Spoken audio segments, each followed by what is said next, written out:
Good afternoon, everyone. My name is Mark Dirks, and on behalf of ACRL and Choice, I'd like to welcome you to today's program, Enhancing Research Through Government Documents, which is sponsored by ProQuest.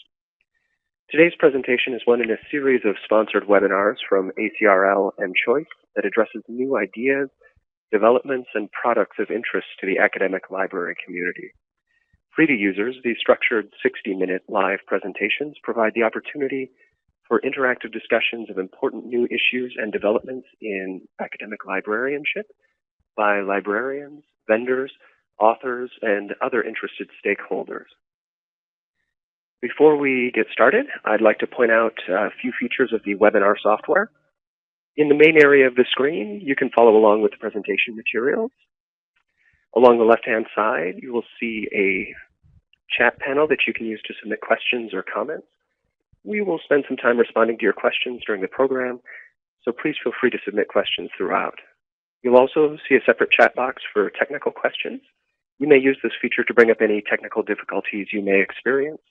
Our production team will troubleshoot those issues privately. And finally, please note that today's program will be recorded and all registrants will receive follow-up instructions on accessing the archived version. Our speaker today is Kathy Johnson. She's the Director of Legislative and Historical Services at ProQuest.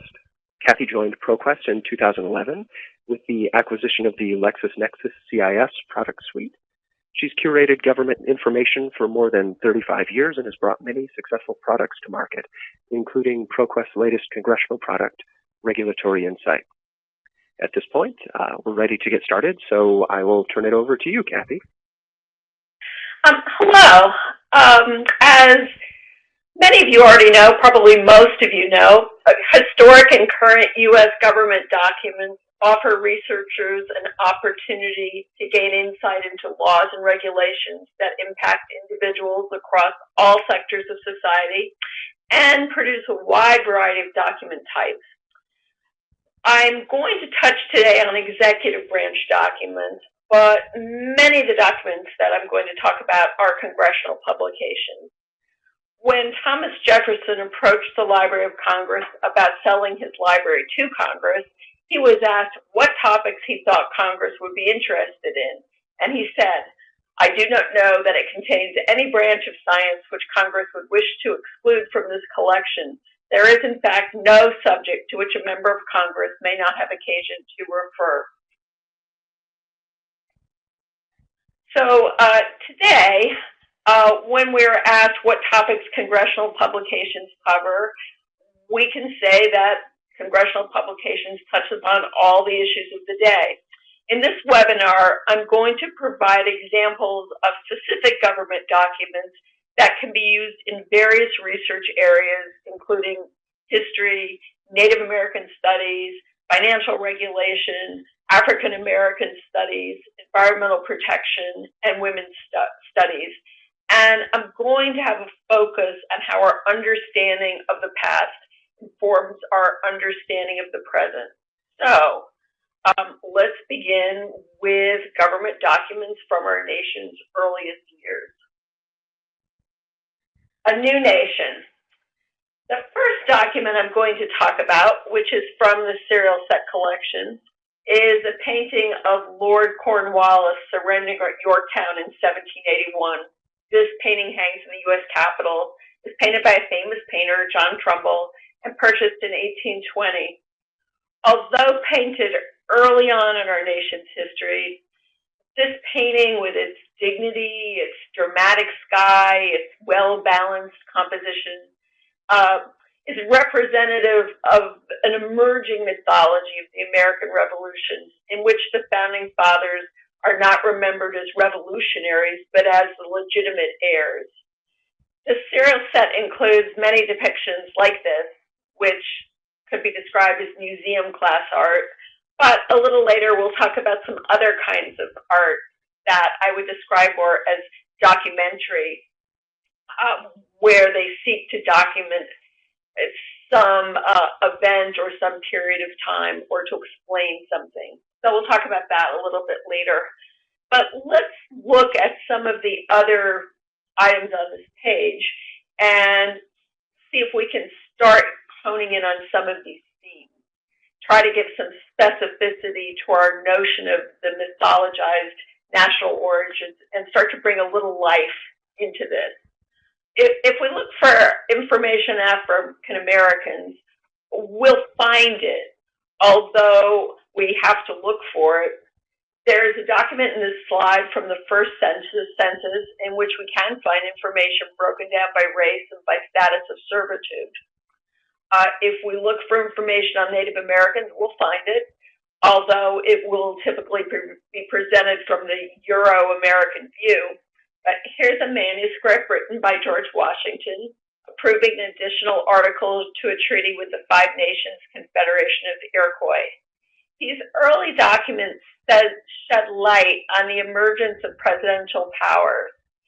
The Constitution recognizes the president as the chief executive and the commander-in-chief, with the explicit authority to make treaties with Native American nations, which are sometimes referred to tribes. Tribes or nations are used interchangeably in these early documents, and also to make treaties with foreign nations.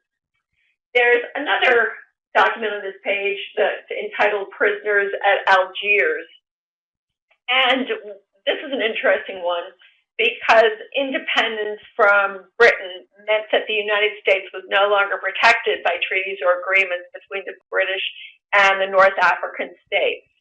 So these British agreements with the North African states allowed British ships to sail without fear of being captured by North African pirates. They paid tribute, and then they were allowed to sail freely. American State Papers collection tells us the story of the seizure of ships in the newly independent United States. We didn't have any money to set up an agreement or to pay a ransom. And so the ships were seized, the crews were held, sometimes for over a decade, while the U.S. figured out what can we do about this. The situation resulted in the first U.S. treaty with a foreign nation, Morocco, and the realization that the new country would need a navy. The way it was eventually settled is, even though we didn't really have enough money, we did have natural resources. So in lieu of part of the ransom, we built a ship and gave them some supplies of things that we had in plenty. So moving on to the next slide. After the new nation, the next thing that started happening in the new nation, there are former colonies hugging the eastern seaboard. So the next thing we want to look at here is Westward Expansion. When we look at government documents tracking Westward Expansion, we encounter many of the themes that we just touched on in the last slide. For example, the American State Papers collection includes an 1804 petition from a group of abolitionists seeking the prohibition of slavery in the lands newly acquired from France through the Louisiana Purchase. Serial set maps depict the efforts of the United States to repel and defend against foreign incursions and to push the Native Americans westward. As the Euro-Americans moved west and discovered gold and other mineral resources, the Congressional Globe, a predecessor of today's Congressional Record, documents a debate on what governmental policies should be in place regarding the working of mines. What about the development of policies to prevent Native Americans from benefiting from the taking of natural resources from their lands? So, as I'm sure you can imagine, as the debate went on and decisions were made about these policies, they were not in the best interest of Native Americans. You'll see in this slide in the bottom right-hand corner a picture, and it's describing an encounter between the Euro-Americans and the Native Americans. And this is from the series of the Pacific Railroad expedition series, where several expeditions set out to determine the best route for a transcontinental railroad. These expeditions included not just military men and surveyors, people you'd expect looking for a railroad route, but they also included scientists, botanists, meteorologists, and artists who documented the people, the plants, the animals. It's a beautiful record, a visual record of a world that would soon vanish once the railroad was completed. This art, such as this picture of the camp on the Colorado River, depicts the beauty of the open spaces, but also seeks to create a detailed documentary record to accompany the report narrative. So when I talk about documentary art or explanatory art, that's the kind of art that you will find in addition to the museum quality art in government documents. So now the next thing we want to talk about is we want to talk about the Civil War period, the period leading up to the Civil War itself, and what happens afterwards. Documents from the Civil War period detail the politics, the engagements, the role of new technologies such as the telegraph, observation balloons, and ironclad ships. The picture in this slide from the serial set depicts the Confederate ironclad, the Manassas. It's on fire. It's just about to explode. We can also see on this page there's a letter from Abraham Lincoln. It's to Edwin Stanton, and it's telling him that there are African Americans in Virginia that want to go north and join up with the Massachusetts regiment to fight on behalf of the Union in the Civil War. And Abraham Lincoln suggests that, yes, they should go. They have his permission to go. Also on this page, you see a document called the Massacre of Cheyenne Indians, and this documents the Sand Hill Massacre, which was a terrible atrocity perpetrated against Native Americans. Following a successful battle against Confederate troops, U.S. Army troops under Colonel John Chivington assumed military control of the Colorado Territory.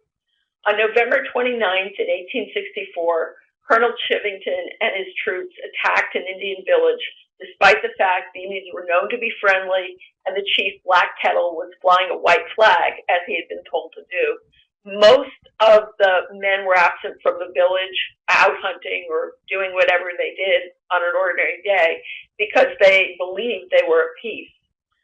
According to Indian Agent John Smith, a white man who testified at a congressional hearing, the villagers were massacred indiscriminately. Their bodies cut up with knives, they were scalped, their brains were knocked out.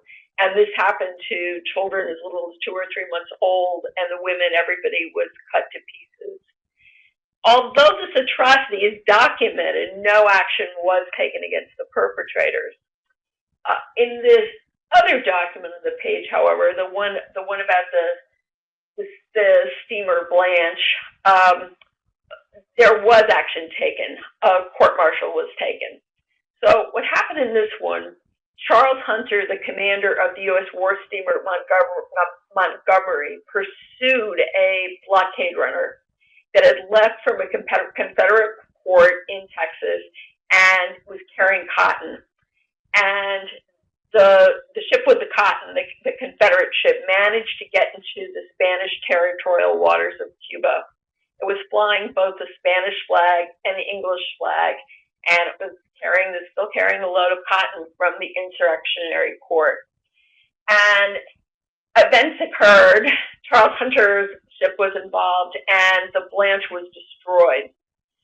So the importance to the U.S. of keeping foreign powers out of the Civil War meant that they did take action against Charles Hunter. However, this incident also points out the importance of cotton to the British textile industry. So the U.S. Civil War has implications for British actions in India and other parts of the world as they sought an alternate source of cotton.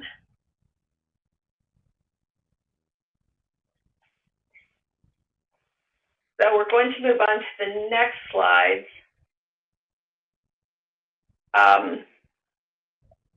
Move on here. Okay, the next thing we're talking about after the Civil War, but the periods are going to overlap, but we're going to talk about U.S. imperialism. So these are all government documents that I'm talking about. This is where I'm getting the information from. So there's the images on my slide are from government documents, and there's a wide variety of government documents. So, okay, now we're going to use these government documents to talk about U.S. imperialism. So, we talked earlier on about the need of the U.S. in its earliest days, finding out they needed a Navy. The history of foreign relations in the 19th century is largely a history of the Navy, a naval history. And you'll see the picture. Looks like a faraway place. Doesn't look like the U.S. It is a faraway place.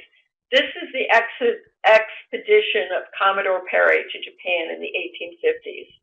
If you look at the report, the government report, in the introduction, he says that the mission of this expedition was to satisfy the curiosity of Christendom. But remember, this was a naval expedition.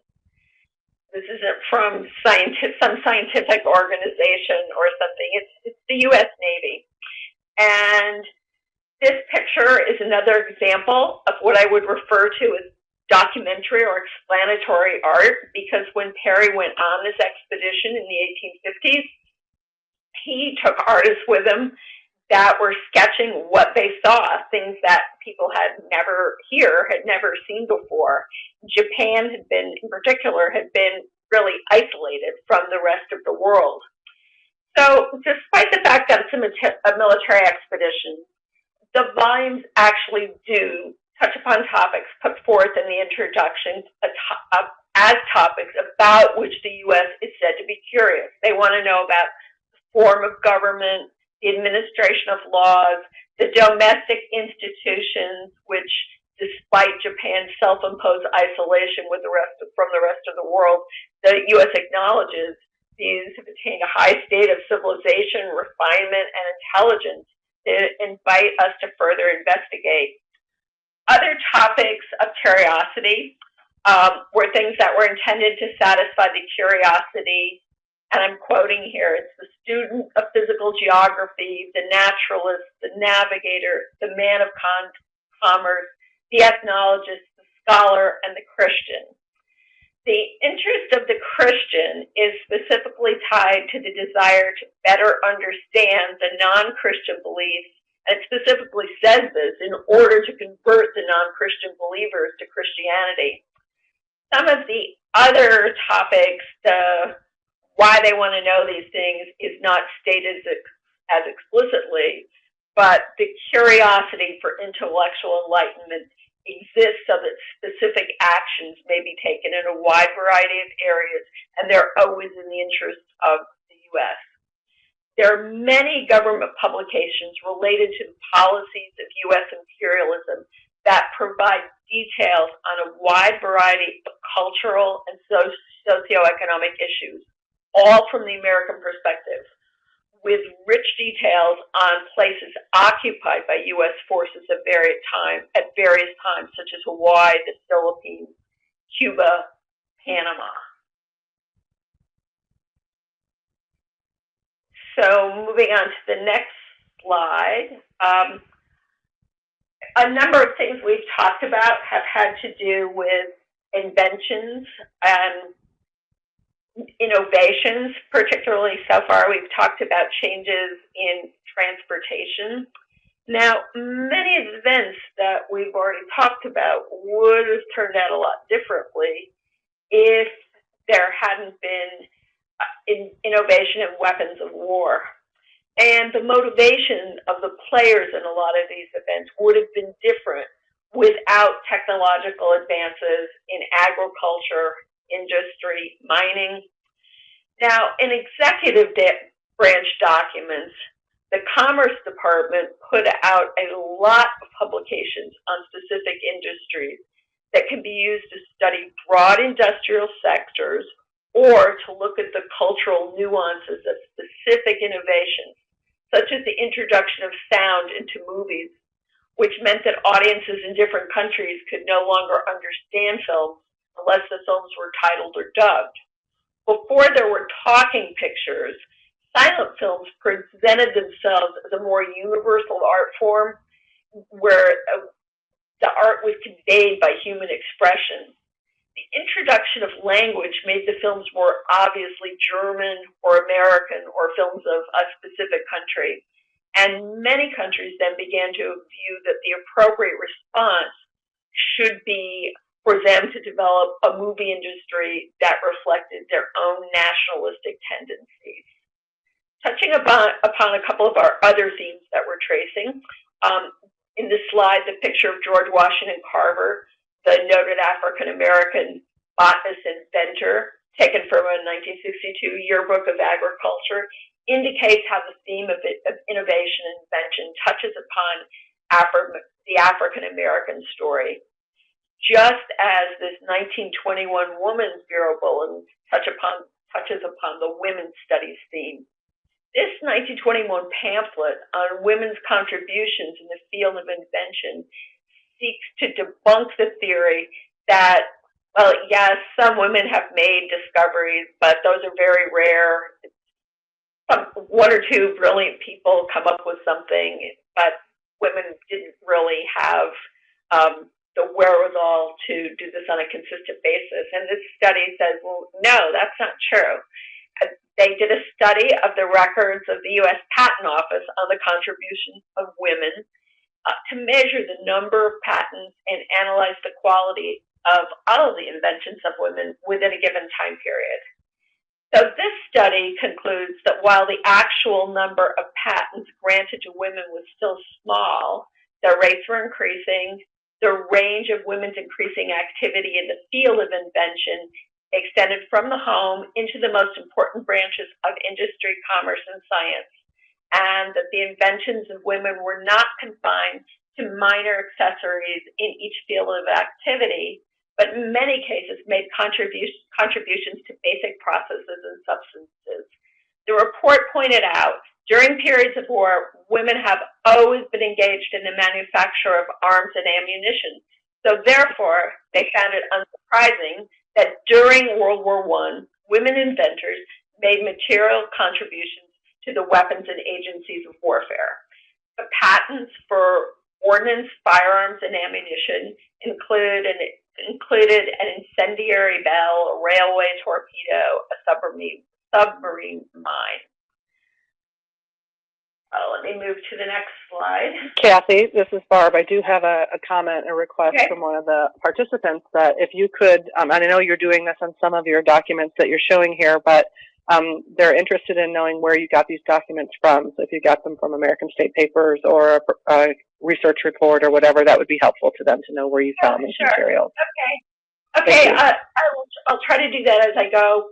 Yes. And I also have a list of citations that we can share with people afterwards, that we can make available, so they'll be able to see exactly what I'm talking about. So let's move to the next one. I will try to do better on telling you what I'm talking about. Okay, so technological advancements meant that large-scale warfare of the early and mid-20th century was terrible in new and unique ways. Modern weapons directed against peoples lacking any modern weapons result in battles that came to a swift conclusion, but the utilization of modern weapons in conflicts in which both parties were evenly matched made it difficult for anyone to win.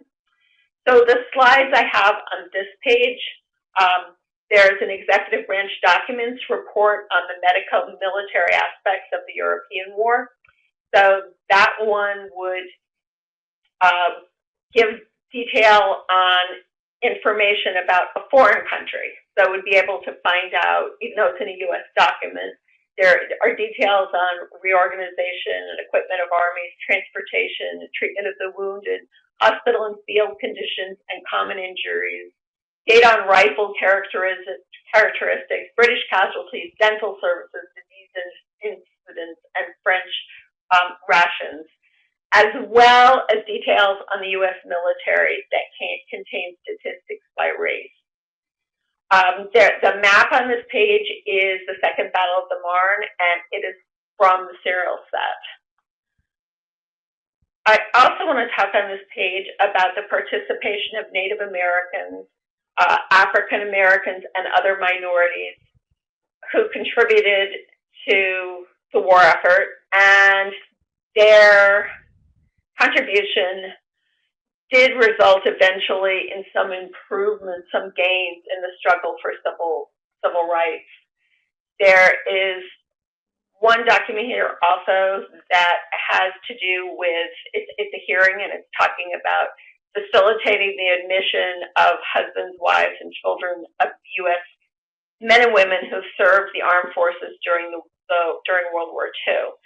So we've touched upon some foreign relations themes, some African American themes, and I'd also want to use this 2004 congressional hearing on code talkers, which examined the need for federal recognition of contributions of Native American veterans who served as code talkers during World War I and World War II, devising code systems, each based on Native American languages that were used to transmit military communications.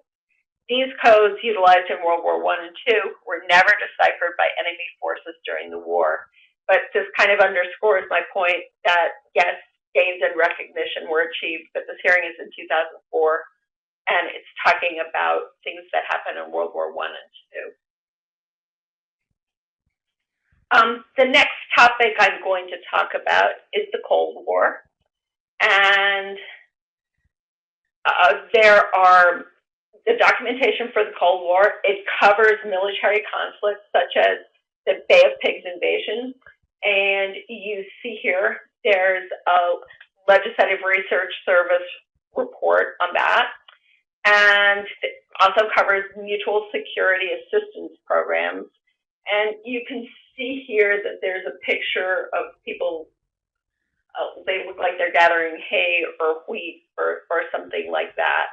And this is from a report to Congress, a serial set document on the Mutual Security Program. It's an irrigation program for Iraq. So there's a lot of information on assistance programs that sought to win friends through aid and assistance. There's also a lot of documentation about the Cold War era on the activities of the Communist Party in the U.S., including the investigation of individuals in the motion picture industry, leading up to the easing of the Cold War tensions and the breakup of the Soviet Union. And you can see here that there's a serial set document. It's post-McCarthy, but it's back to McCarthyism, and it's talking about the manipulation of public opinion. Now, we have a hearing here. You can see the cover page, and it's a congressional hearing in which former Undersecretary of State George Ball testified, and I'm going to quote a little bit here. It's when we overthrew Mossadegh in Iran, we not only broke the hearts of many Iranians working for the advancement of democratic principles, but by returning the Shah to power and by encouraging his taste for autocratic rule, we prepared the way for the far worse triumph of the Ayatollah and Islamic fundamentalism. And I will also say that there are other documents on this page that a serial set document in particular is alleged assassination plots involving foreign leaders, where the documents describe or evaluate CIA role in assassination attempts against Prime Minister Patrice Lumumba of the Congo, Fidel Castro in Cuba, Rafael Trujillo of the Dominican Republic, President Diem of South Vietnam, General Rene Schneider, and President Salvador Allende in Chile. The plans to assassinate Castro included a poison pen, poison pills, a poison cigar. Another plan was to destroy Castro's image by dusting his shoes with thallium salts, which is a strong depilatory that would cause his beard to fall out. So the plan was Castro was supposed to take a trip and stay in a hotel, and at that time everybody put their shoes outside the door, have their shoes shined at night. So the thought was, oh, if Castro goes to a hotel, he'll put his shoes out, we can put the depilatory on the shoes, he'll touch his shoes, then he'll touch his beard, and his hair will fall out, and his public image will be destroyed. But the trip was canceled, and so the plan had to be abandoned. The next thing I'm going to talk about is the struggle for civil rights. So we've talked a little bit, the Cold War, communism, and there is documentation about the relationship between communist ideals and the struggle of African Americans in the civil rights movement. However, there are also many documents covering the origin of the civil rights movement. So, for example, we have a congressional record excerpt talking about the crime of lynching. That's from 1939. We also have documentation on nonviolent civil rights. We've got a CRS report on the history of school desegregation since 1954. And then we have a serial set document. And you see the image there on the revolt in Watts and the coming battle. So that's from a serial set document, the communist origin and manipulation of Vietnam Week in April 1967.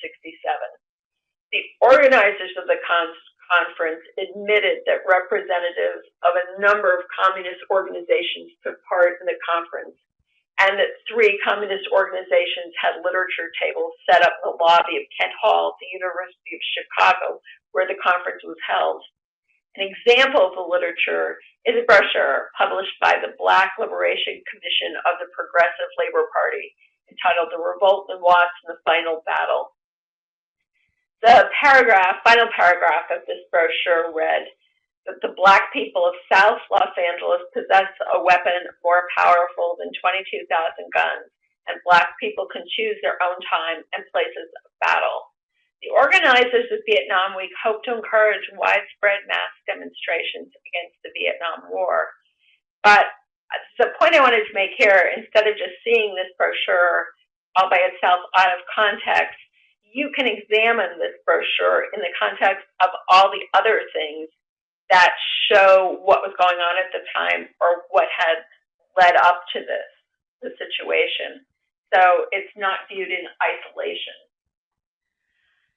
So now we're getting into the Vietnam War with Vietnam Week, and turning to the Vietnam War itself, this is congressional and executive branch documents are really rich resources for the war in Vietnam.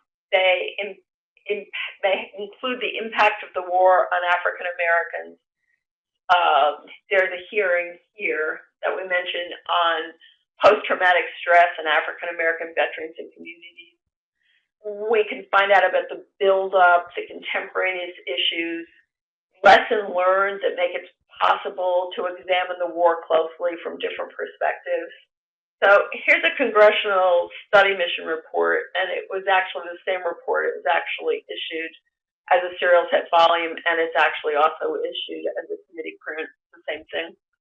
And this 1974 study mission report by a representative from New Jersey examines the need for continued U.S. aid to South Vietnam following the cessation of direct U.S. military involvement in the war. And the congressman expresses his feelings that an all-out offensive by Hanoi against South Vietnam remains unlikely as long as a reasonable military balance was maintained. So he talks about, let's make sure we give them at South Vietnam enough money, but we don't want to give them too much because then Hanoi will think that they're becoming too powerful, and that will cause an escalation. There's also a 1969 hearing that reports on the impact of the war on Vietnamese civilians, including women and children. The finding was that the wounded Vietnamese women and little children throughout the war, the civilian casualties, so women and little children were the last to be brought into healthcare facilities. They often arrived by ox cart, or people put them in a piece of cloth like a sling and put that through a stick and carried them in using the stick and the piece of cloth. Another issue examined in the same hearing is the issue of political prisoners in South Vietnam, including men, women, and children who were forced to wear a red tag to indicate they were communist prisoners. Many of these individuals had not been convicted of a crime, but they were imprisoned as part of a U.S. pacification program intended to ferret out citizens suspected of being disloyal. So this hearing tells that members of a congressional study team visited a women's prison in South Vietnam. They found that the cells in the large prison rooms were overcrowded, which was really hard on nursing mothers and those with small children. And they were concerned about the large number of women who had not been sentenced after many months of detention, and the inhumanity of some sentences, such there, for example, there was an old woman who had passed some letters from or to the Viet Cong, and she received a 15-year sentence. So now we're starting to touch upon women a little bit, although we haven't talked about as much about women as some of the other groups. Well, in the very early years, the very early documents, there isn't a lot of mention of women. The typical mention in a very early document might be something like a mother or wife seeking a claim based on the war service of her son or husband, or she might be a victim. We have here it's a presidential directive, and it's Thomas Jefferson in 1801, and he's giving permission for authorities to apprehend the murderer of an Indian woman who was killed at what was supposed to be a friendly meeting. So moving from that, which represents early documents, we now have an 1872 handwritten statement, which is from unpublished hearings, and that's by Isabel Beecher Hooker, the sister of Harriet Beecher Stowe, and she gives a cogent, well-reasoned legal argument in this handwritten letter, asserting that the key to women's suffrage rests on the interpretation of the word citizen in the 14th Amendment to the Constitution. In a hearing a little later on, 1893 to be exact, I've got an excerpt here, and this hearing is republished in the serial set. There's a woman, Annie Daniels. She's a doctor. She testified on the so-called sweating system, the system where these women in tenements worked at home. And she reported on conditions faced by these families living and working from home in these New York City tenements. She'd been visiting them for a really long time, and she recorded how many people were in the family, their ethnicity, details. So she assembled quite a bit of data. In this example I have here, she's talking about an Italian-American family in which a mother, assisted by her two children, worked as pant finishers. If the mother worked all day long, 15 hours, helped by her children who did work fewer hours, she could finish 5 pair of pants a day, earning 11 cents a pair for a total of 55 cents. In comparison, this 1921 example on the rights of working women prevent at least the hope of a much better system, talking about such things as an 8-hour day, things we take for granted that are a far cry from the sweating system of the 19th century. The brochure paints a vision of, uses the word health, happiness, self-sufficiency for the working women. And here's a little quote: 8-hour day, Saturday half holiday, not unlimited working hours, not night work, but normal sleep. And this is for to have a safe working place where you can see and be comfortable. It says, a shade and a chair, not a clamp and a glare. And in terms of equality, they talk about equal pay, and they advocate for wages based on the job, not on the sex of the worker.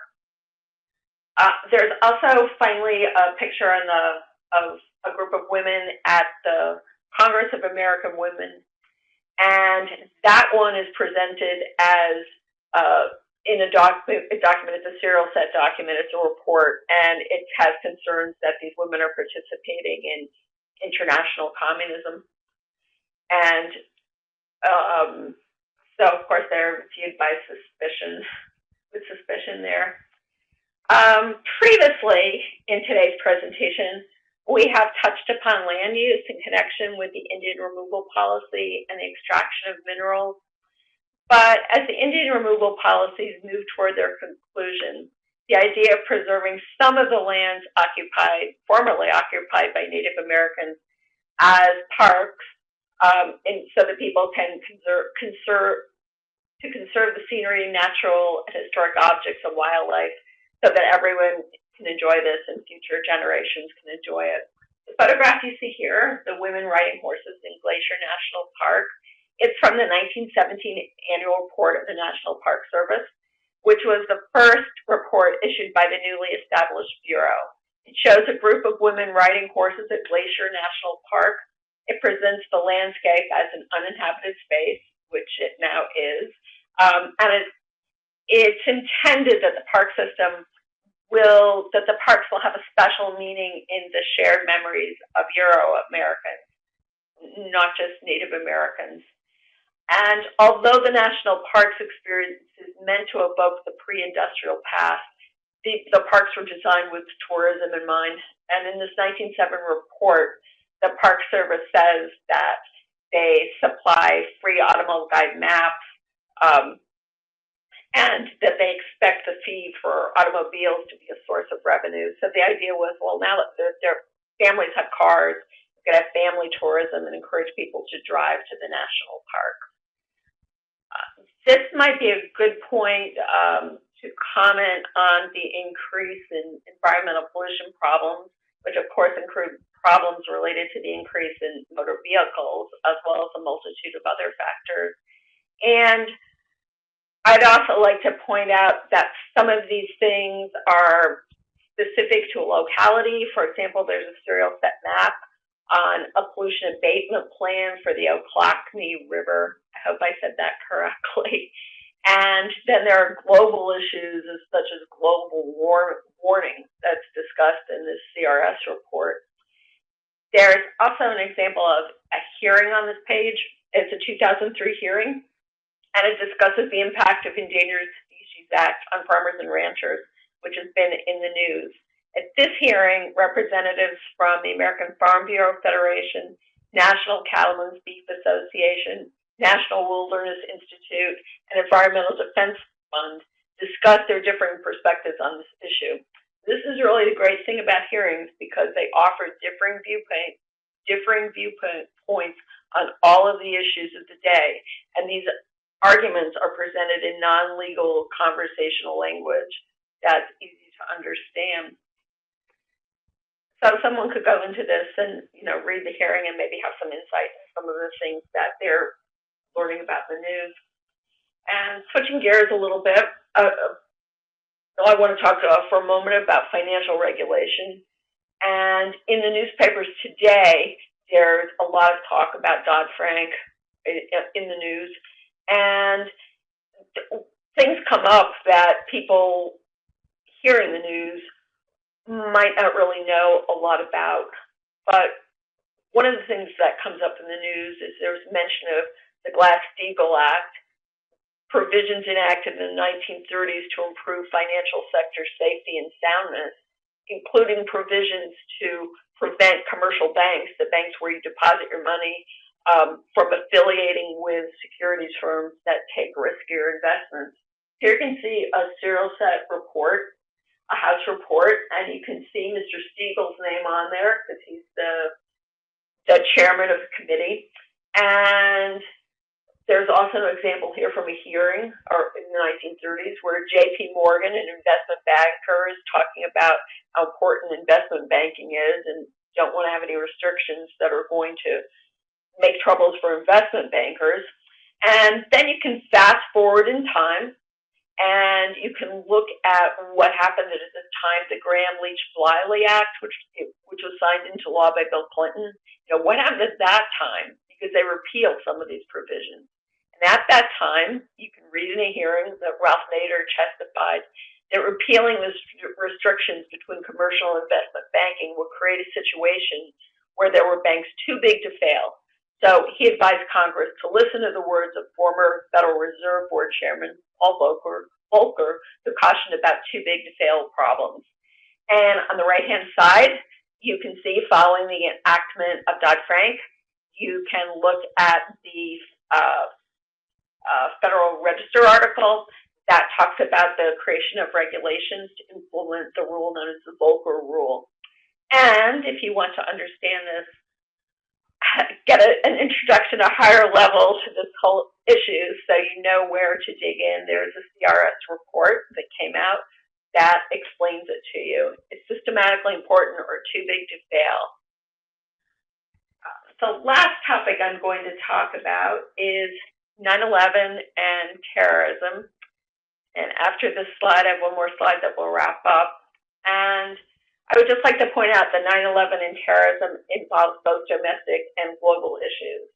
So what are the global economic costs would be one thing, and that would be a CRS report summarizes it for you.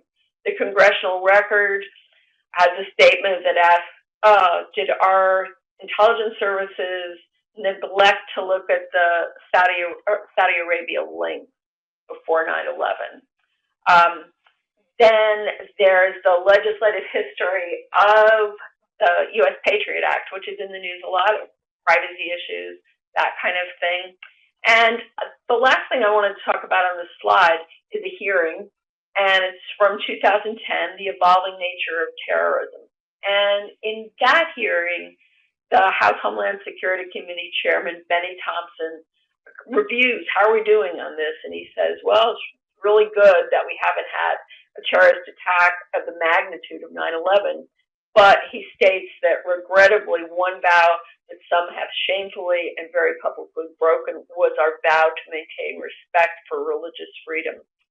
And I wanted to bring this out because government documents indicate how willing our government is to examine the past and learn from it, how willing our government is to publish differing views. Many of these things I pointed out today represent policies that were perceived as good at the time and then later on in retrospect perceived as misguided. But remember that I found the revised perspective in the government documents themselves. So despite top secret classification at times or secret CIA activities, in general, we find a willingness over time to provide information to let the public inform itself about the past as time moves forward. So just to wrap up and summarize what I've been talking about, this has been a pretty quick tour of more than 200 years of U.S. history. Every time I go into the government documents database or look at government documents to create a thematic presentation from past to present, it doesn't matter what topic I pick. If I pick a topic, topics as far-ranging as animals, baseball, the city of Buffalo, education, gambling, I get a new perspective on the content. The topic of baseball, for example, would be useful to researchers interested in Native Americans, Westward Expansion, U.S. imperialism, racial discrimination, civil rights, antitrust, steroids use, and you could go on from there. As I explore many different topics, I also come across some of these same themes that are particular to the American story. On this page, I do have pictures from serial set Pan American Union Bulletin, 1910. I've got, actually these are all serial set. Serial set is the place you go when you're looking for a series of good pictures. I've got a picture of the deaf and blind and their teachers from an institution in Buffalo, New York in 1901. I've got a report regarding Hampton Institute efforts to educate Indian students and return them home, Native American students. I've got something from the serial set on the National Commission on Law Observance and Enforcement on Gambling. And in the serial set, I've got a document on the purchase and importation of camels for military purposes, which happened right before the Civil War. So you can see as I go through these different topics, I am touching upon the American story, the struggle first for independence and then for a more significant place in the world, the struggle of Native Americans for survival and justice, the struggle of African Americans and other racial minorities, the use and misuse of land and technologies. And while this is the American story, it can also be viewed as part of the global story from 1789 forward. And I think it's also a perspective on the human story, what every human being goes through, the cycle of struggle, conflict, failure, achievement, never-ending new challenges that engender new struggles that are completely different and at the same time just variations on the same ongoing theme. This ends my presentation. Thank you for attending. I'd like to open this up for questions.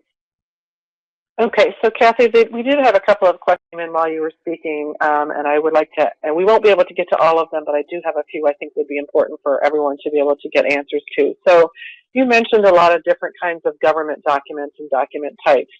For those that are not maybe a government document librarian, could you explain what a CRS report is, where it comes from, what the serial set is, and some of the other document types that you've used today in your research?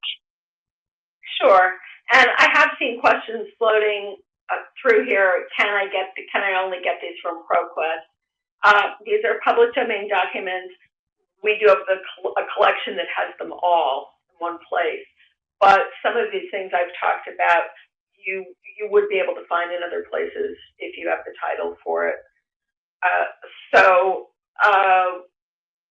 Hearings would be congressional committee hearings, and on these topics I've talked about, the committee decides to have a hearing. They invite witnesses. They're from all different walks of life, and they will discuss the issues. So that would be the back and forth. That's the hearings.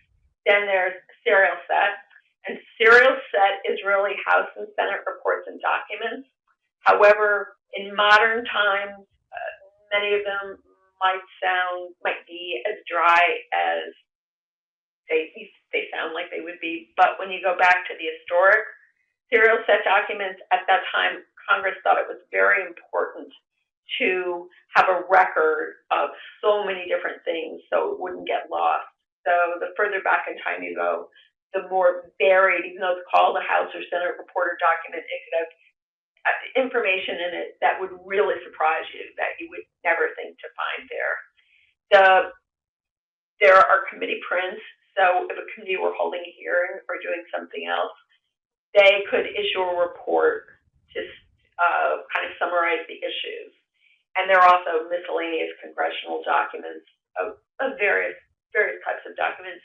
The CRS reports are a Congressional Research Service. Unlike these other reports, they're not distributed openly to in bulk. Some of them are available on the web. We have a collection. We've been collecting them for a really long time before there was a web, just trying to find them as we could find them. So we do have a big collection. So let's see, what have I said? Can you explain who does the CRS reports? Could I explain, excuse me? Who does? They're hired experts on a particular topic. Yeah, are they biased, unbiased? Yeah, so Congressional Research Service, Congress hires people that are experts in these fields to write nonpartisan reports. So if there's something that Congress wants to know about, they would ask CRS, Congressional Research Service, can you write up something so I understand the issues? So these are really useful because they're for the people that are going to making these policy decisions. So they're accurate, they're at a fairly high level, but they're prepared for people that probably don't have expert knowledge on this. So they would have to explain the issues in a way that a layperson can understand them. So they're really good places to go for anything, but especially if it's something little complex, they'll explain it for you. So good even for a freshman in college.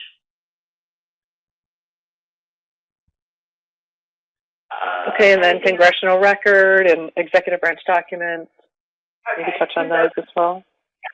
Congressional record would be the official record, the proceedings. So the way I usually try to remind people how they can kind of picture this, if you've seen pictures on television or something, where it's a lot of people in a big space, that would be the proceedings that are in the congressional record. If you've seen pictures where people are a small group of people in a little room, that would be people having a hearing in a little room. So one is kind of the big picture debate, the official proceedings, compared to what we were talking about, hearings, where the committee's in a room. There can be some people from the public there. But the one's large-scale venue, congressional record, and then small-scale venue is hearings.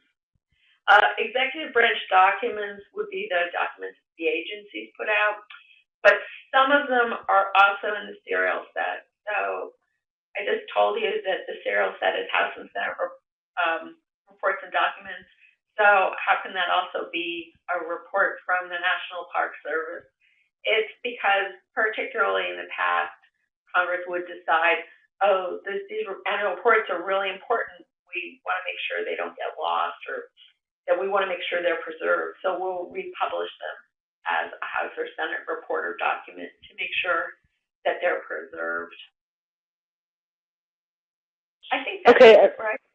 Yeah. So effectively, these are different databases. So there's a database that's congressional record. There's a database that's congressional hearings. There's a database that's the serial set. Plus, there's serial set maps. So there's different digital databases that ProQuest has put together. So you have access to different sources. Yeah. Yeah, they all feed into one database. So yeah. So another question someone had, Kathy, was not so much about what you found, but how you found the material. So can you share a little bit about some of your search strategies and how you discover things as you're going when you're researching a topic? Yeah, I can, and I really like doing something like doing these theme-based presentations. So for this one, since I was a general audience, I thought I would begin with history. So I before I started, I kind of picked some eras that I thought would be interesting. And then within those eras, I picked some, different areas like the African American studies or the women's studies that I wanted to actually look for specifically when I was in that. So when I was in something like A New Nation, actually, the way I frequently start when I'm doing something that's visual is I do go to the serial set, and I do have a way of limiting it to just illustrations or searching the title illustrations. So I might begin with each page with my image because I want to have something visual on the page, and they're easy to find in the serial set. So that would be the first thing I would pick. I might limit my search to a certain time period, but not necessarily, because I might want to find something after the fact that summarized it.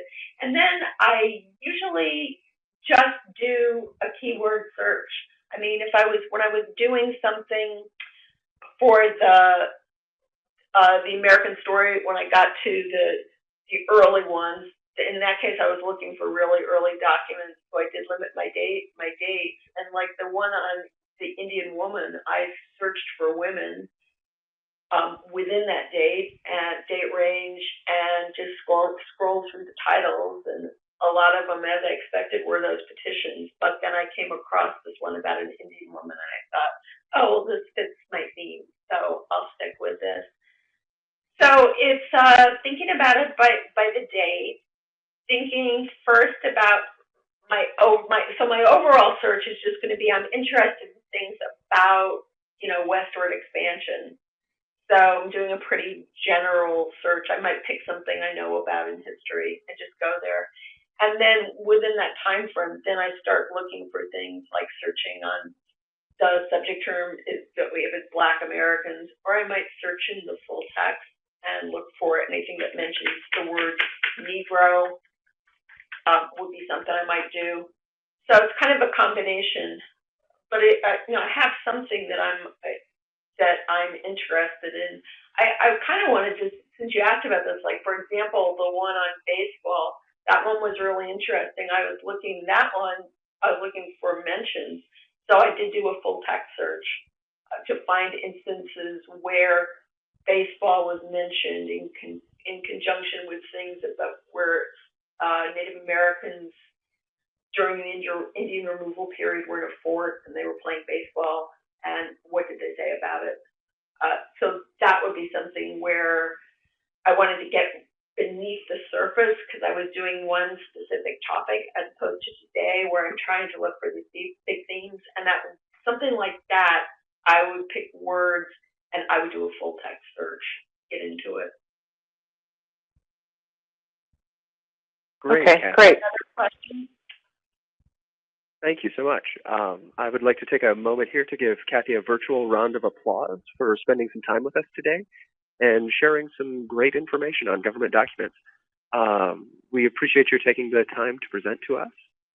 As a reminder for folks, we have recorded today's program, so be on the lookout for a follow-up email from ACRO and Choice that will include instructions on how to access the archived version. At the archive, we will also post the citations for the presentation today, and I believe the list of questions as well and answers to them. So thanks again to all of our participants for joining us. I hope you have enjoyed today's session, and I hope the rest of your day is great. Thank you all so much.